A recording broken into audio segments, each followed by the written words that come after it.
add to that.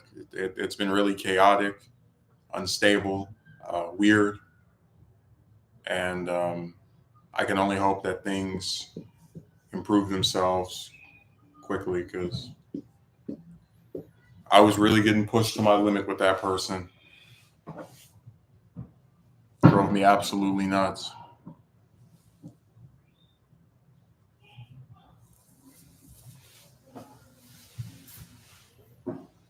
Oh wow, thanks.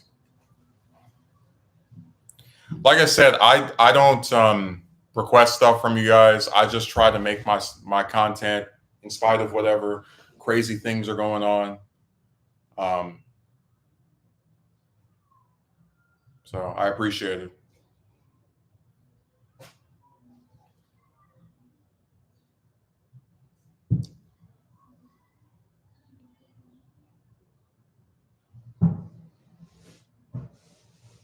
Thanks for being you. I was your age once.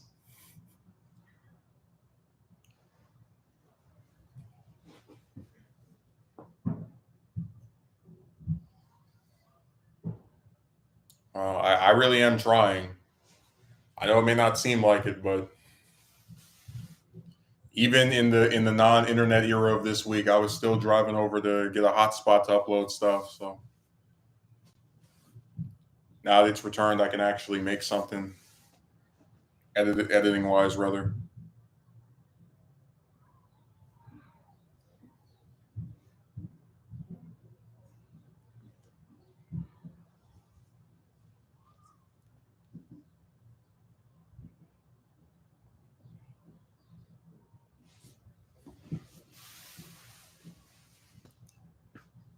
I really don't know what to say. I'm speechless.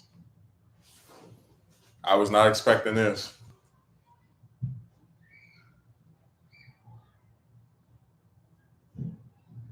All I can say is thanks. I hope that suffices.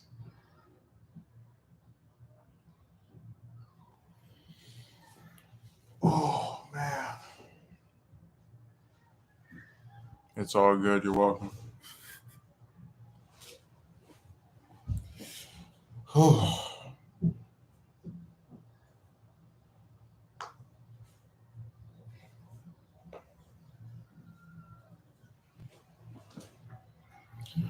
I'm telling you, it's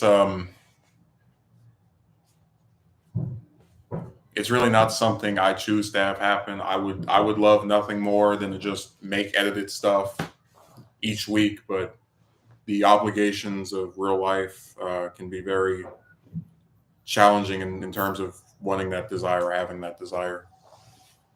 But I still fight and still attempt to, do those things.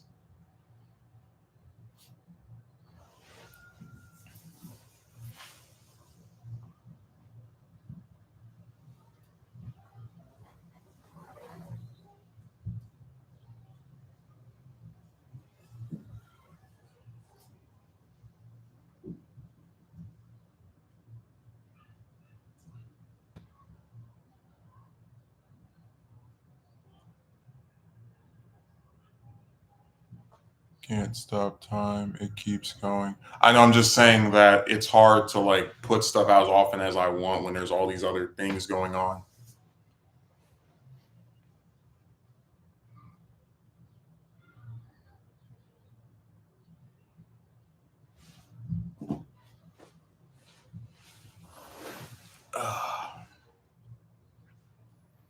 So I am trying.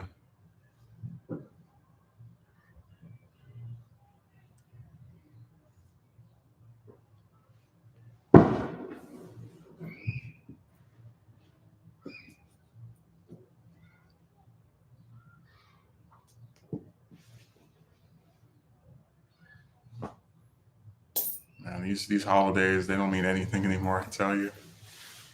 I remember this one person was like, "You really streamed for 3 hours last Christmas?" I was like, yeah, I mean, there was a time where I actually had people I would do these, go and celebrate stuff with, but that is over. It's like VE Day over at your place.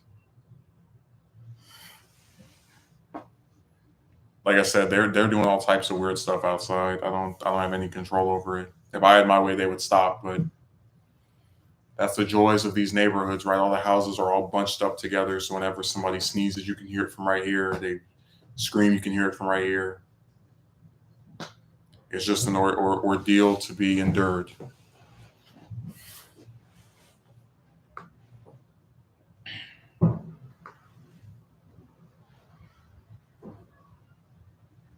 Hell, I don't even have a chair in here or a light. That's why I was like, I gotta start the stream soon because the sun goes down at 7 or 8 o'clock my time, and it'll be pitch black. And to me, that was the craziest thing that they have these. Like when I came, I was like, they have no light in here. That's nuts. Your phone, yeah, but I mean, it's a small device, and it's kind of like I'm talking about. It's like that one thing in front of you. I don't know. I think it would be weird to use that for 2 hours or 3 hours or however long it would go.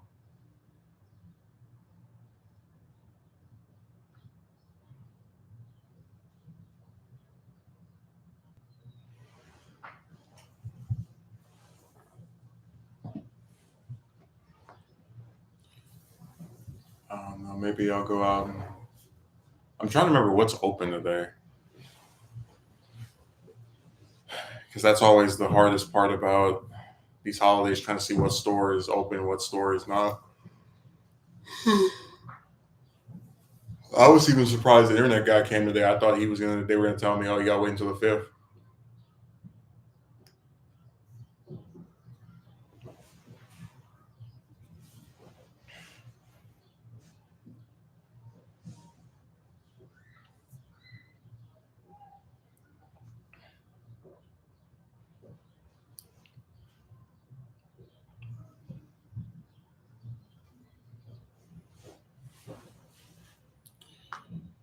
Oh man.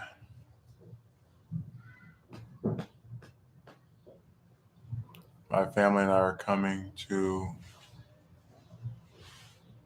let me see,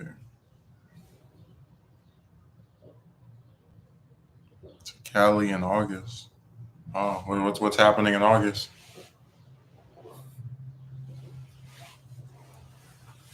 Why that month to decide to come over here?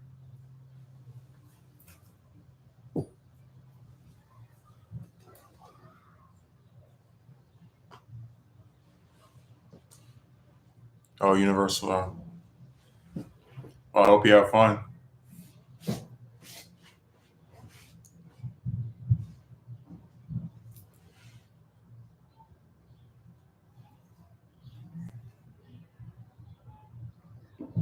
For a second, I thought you were coming to spread some Southern joy.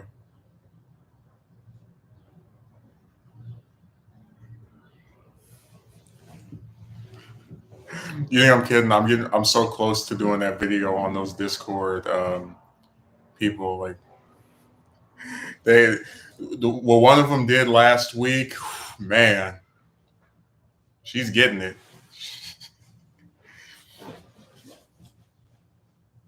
I might try to speed through and record that finish the script tonight and record it tonight. I'm serious.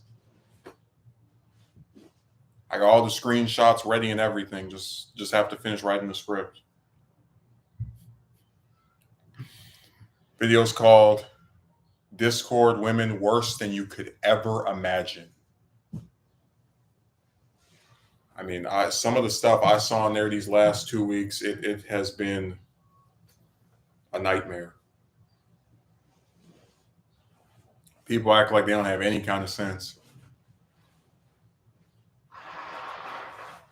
And I wasn't even sure if I was going to do the video, but after she did what she did, it's like, yep, I know what time it is.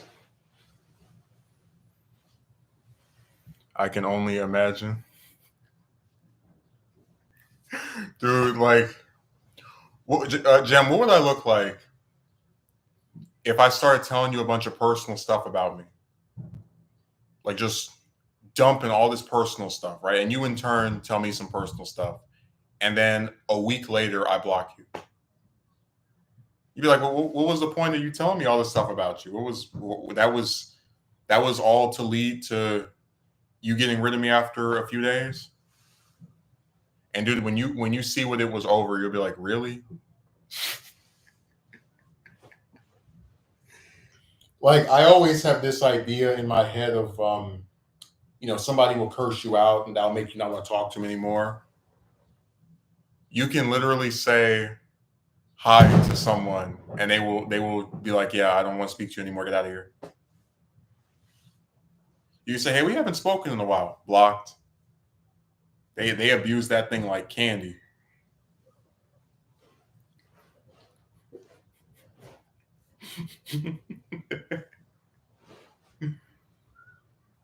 Yeah, she's getting hers.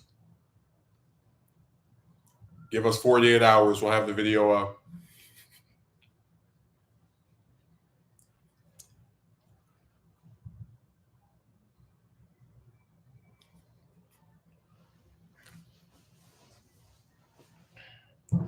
I got all types of screenshots.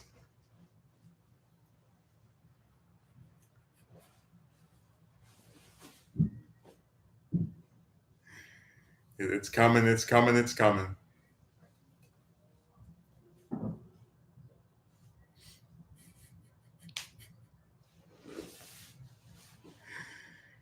God, man. It's sad. It's like sometimes all you want to do is just have a casual conversation with someone. Hey, how you doing? What's up, etc. Like I'll show you where a lot of these exchanges are just so basic in terms of how they begin, and stuff gets twisted really easily. Like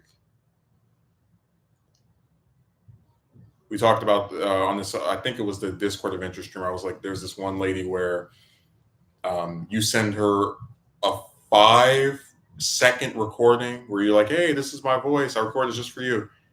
And that is interpreted by her as wanting to date. Just madness, like utterly insane.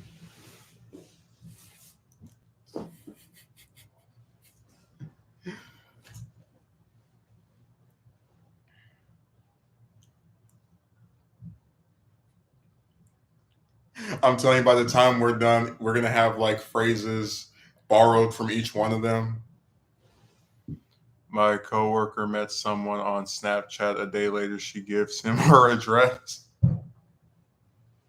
Turns out she's 12 years. Oh my.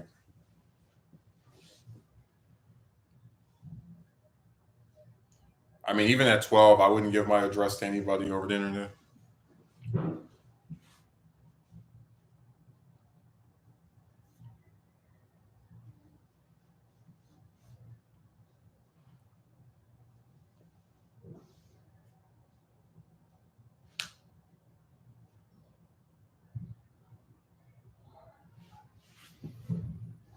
Lucky it was just a friendly chat. Well, I guess I should say that it also depends on if he knew she was 12, because if he didn't know and it was only revealed after she gave the address, couldn't he plead ignorance? The mom called cops and he had no idea. Yeah, but that's the kind of stuff I'm talking about. Like, how do you get in trouble for talking to a minor who doesn't even tell you that they're a minor until after they've already done some weird, like, whatever. I just think that when you come on here, people, you don't know how old anyone is, especially when you're typing stuff, and it's really dangerous to try to get that person in trouble over. He showed the conversation. She has fake pic. Yeah, they love hiding behind images aren't them. That's one of their favorite pastimes. I was in this one server, and there were these two females. I say females because I don't know if they're adult women or not, but one of them had a picture of a girl where it was flipped on the side like this, and there were like gray borders on the left and right. And I said to her, I will absolutely bet my house that is not you in that picture. She's like, yes, it is. I have photos of me on my Instagram. I was like, okay, well, where's the link to it? And then crickets.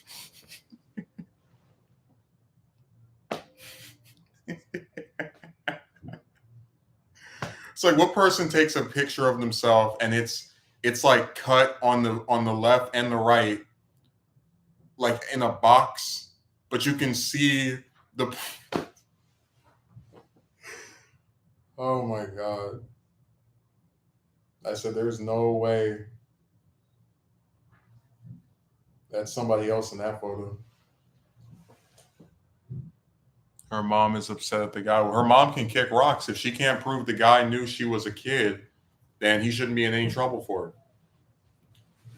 Like I said, these children come online, they get involved with these adults, and then a lot of times the adults don't even know how old the kid is. But then you have to, like, I guess, pay the penalty for talking to someone that you didn't know was underage.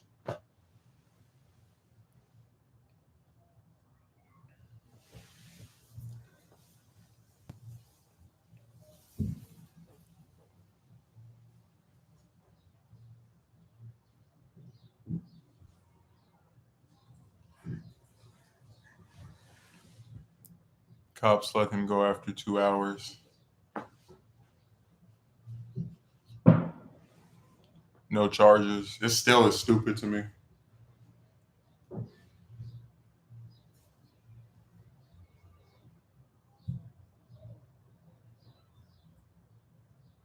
They waste time with some really dumb stuff relating to these people. It's very sad.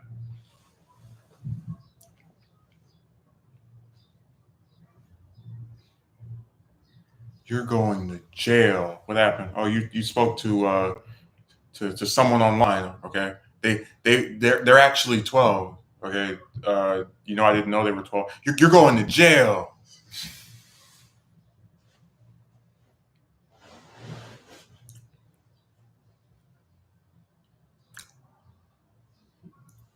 So everybody is trying to get your downfall going. That's why I said I do think it's better if you just don't talk to anyone, period, like online at all, like outside of formal stuff about like your thing and whatnot, and if you do a stream, whatever. But as far as sitting here and having these dialogues and chats and whatnot, I don't, I wouldn't bother. It gets too stupid because for one thing, you don't know how old these people are, and then if something happens with one of them, they try to like blame you or insinuate something about you, and I don't have the patience for it.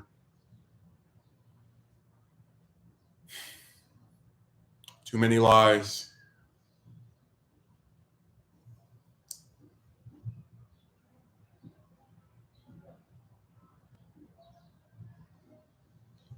Oh, by the way, Jem, have you noticed the cost of food seems just keep increasing over and over again? I went to, I think it was Carl's Jr. yesterday. Yeah, and you'll never guess how much it was for two burgers, not combos, two burgers and a cheesecake. Almost $20, like 19 something, 1990 something. And I said, how insane is it that for just two burgers, almost $15, and this little crappy cheesecake that you eat in like 3 bites is almost $4. I'm telling you, the price of stuff just isn't worth it anymore.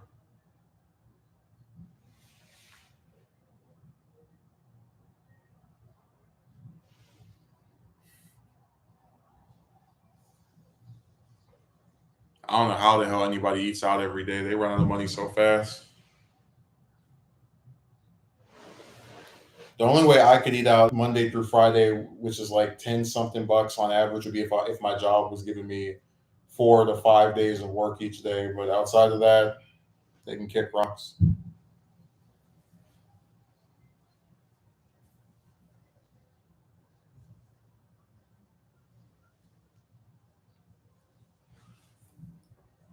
Oh, Jem, your comment, your light control, your yeah, that got hidden by YouTube. So don't get mad at me.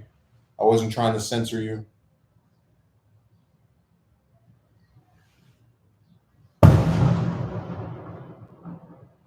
Jesus, damn, and these damn They're crazy for that one.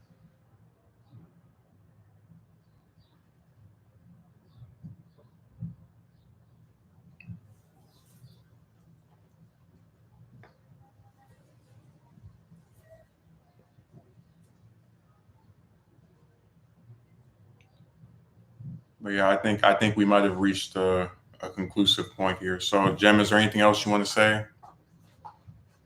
Because I kind of want to wrap this up. Oh,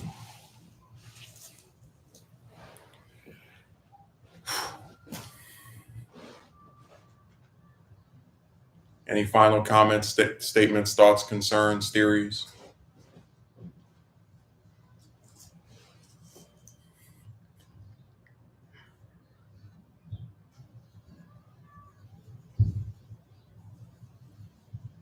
Oh, I guess I have my own message. Um, a lot of these food places are just getting too expensive. They're charging a lot just to really get much of nothing. Like you eat one of these burgers and you're hungry before the night is over. And I really just don't see how anyone can afford most of this stuff unless they're a full time employee somewhere, and even that is not guaranteed. And I really despise how some of the customers defend these ridiculous things. Like I talked about how there's this one restaurant where it was like $16 for two burgers, or $16 for one burger, or some of that effect. Uh, and just how nutty the price was. Where every time you get two of something anywhere, it seems like it has to be damn near $20 just to eat twice. And I don't think it's right. So with that being said, I'm not going to make any promises because I don't know what's going to happen this week in terms of this place and then this other stuff with the job where they might call me in for some more days depending on if they usually don't want to do. Um, but I'll try to do another documentary this month. It might be one of the shorter ones, but something's better than nothing, I guess. Because with most of this stuff, I try to take my time with it. I try to make sure it's the way I want it to be. I do believe that haste makes waste in many cases. Like I said, most of the time, if something's taking a while, it's because I have to like write out the whole script and then put it in the editor and whatnot. And usually, it's the writing that takes the longest, where I just read through a whole book and summarize things in my own way, cite the page number, etc. Um, but yeah, I'll try to put out something this month. I don't want to make any commitments, but I'm certainly making an effort. I'll always commit to making an effort. That's the one thing I can guarantee. Uh, it's just been such a nutty week. Like I really am dreading having to go and look for another job. But if my current one keeps only giving me two shifts a week, I'll have to do that. It's sad that companies are like this, that they would rather starve their employees of any hours than just use a few people and give them enough time to actually make something off of these stupid jobs. But that's uh that's the nature of corporate greed, isn't it? Always looking for a way to cheat somebody out of an extra penny, an extra dollar, so they can keep stuff in their pockets. It's really sad. But I guess we can call this a wrap. It looks like I'm just so happy to have internet again. Like that, literally, I started this not even 10 minutes after the person that put the thing together left. That's how excited I was to finally be able to just come on here and like not have to deal with connect here or drive over there. It feels very nice. So yeah, thanks for watching. I appreciate Jem for showing up and for donating, which I did not expect, but it is appreciated. I hope he does leave comments on the three videos I've done since January, because I've worked hard on those three documentary parts rather, and I'll try to get another one out before the month is out. So thanks.